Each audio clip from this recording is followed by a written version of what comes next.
Hey, I'm Andy Fogarty from the AtHomeWelder.com, and today I'm here for KingMetals.com answering a very common question we get about when welding cast iron metal components like this. These ornamental components make life so much simpler when you're building decorative projects, but the most common question we get is, do I need to preheat the cast before welding? Now you'll be surprised to learn that the answer is both yes and no. Now that's a little confusing, so that's why today I'm going to share with you when the answer is yes and when the answer is no.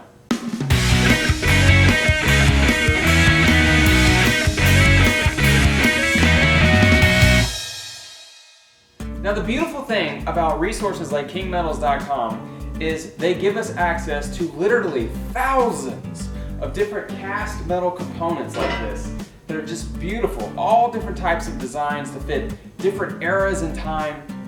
It's just an amazing resource to have, where you can just go online, pick a few things, have it delivered to you in 2 or 3 days, and then in another 2 or 3 days have your project completely built and installed so you can get paid and move on to the next thing. So back to our question about when to preheat. Now, the short answer for 90% of us is no, you don't need to.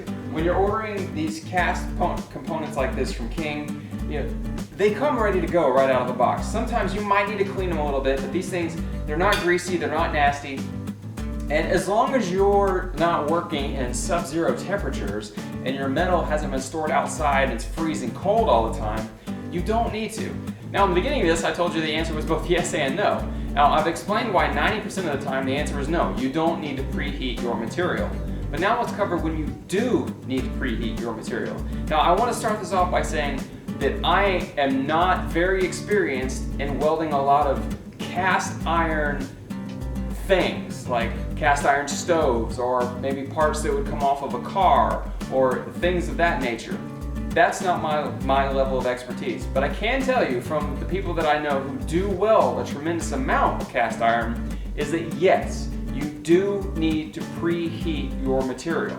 Now, we're shooting an episode in about 2 weeks with an expert welding friend of mine who does a tremendous amount of cast iron repairs on a daily basis at his shop. So he's going to be able to share with us the do's and don'ts and the ins and outs of welding and repairing cast iron components. Basically anything that holds up to a lot of stress, he's going to be able to show us how to repair those the right way. Now, along the lines of preheating this material, if that's a route that you want to try, I know your next question is, well, how long do I preheat it? What is the temperature? What do I need to do?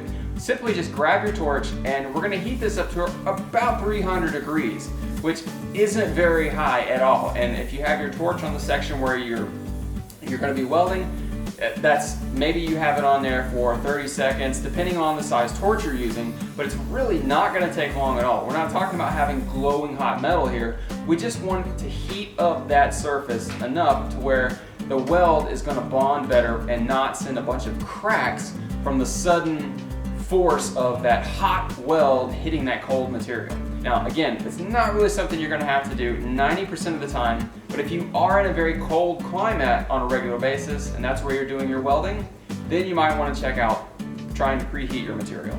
Alright, so that's it. I hope that answers your question about when or whether or not you need to preheat your cast iron railing components. Again, if you want to check out all the thousands of different components that you have available to you, go to KingMetals.com. You can search everything there on the website. You can also order a catalog, and better yet, they have this very, very cool design concepts catalog. It's where they take a lot of their components and actually go ahead and make designs, very cool railing designs and balconies and gates and driveway gates, just anything you can think of. They've already put together different components to show you how they can be used, and they give you the item number as well. So if you're a DIY welder, and especially one who's making a little bit of money on the side or wants to make some money on the side with your projects, come on over to the AtHomeWelder.com and sign up to join our community. Now, in the beginning, we'll show you some cool welding techniques that everyone should know. But beyond that, we're going to send you weekly tips and tricks to become more efficient, to become a better welder, and more importantly, just how to make some money on the side with your projects and how to do that the best way and most legit way possible. So come on over to the At Home Welder, join us, and we'll start sending that stuff to you. I'm Andy Fogarty for the AtHomeWelder.com. I'm here for KingMetals.com, and I will see you next time in the shop.